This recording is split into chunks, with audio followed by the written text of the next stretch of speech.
Қызым, мына ою-өрнектің атын жаттадың ба? Аты не екен? Қошқар мүйіз. Бұл қошқар мүйіз ою-өрнегін жақсылап қарасақ, бұл жерде қошқардың бейнесін көруге болады екен.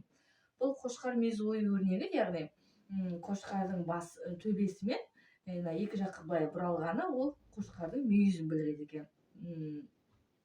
Қошқар мүйіз ою-өрнегі жалпы жануарлар дүниесін білдіретін ою-өрнек болып саналатын ою-өрнек ше.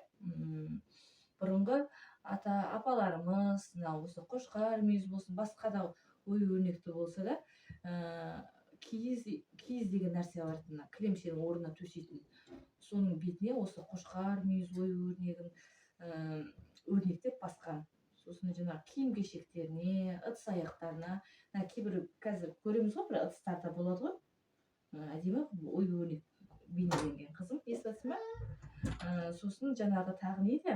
Домбырада, өткенде көрдің ғой, домбырада. Сода бейнеленген ою-өрнектер. Бұл жаңағы қошқар мүйіз ою-өрнегі, яғни біздер әл-ауқаттың, жақсылықтың, молшылықтың бейнесін белгісін білдіретін осы ою-өрнек екен. Бізде қазақта осы қошқар мүйізден басқа ою-өрнектің түрлері өте көп. Бізге жаңағы ең көп жақын таныстары осы қошқар мүйіз, сыңар мүйіз деген бар.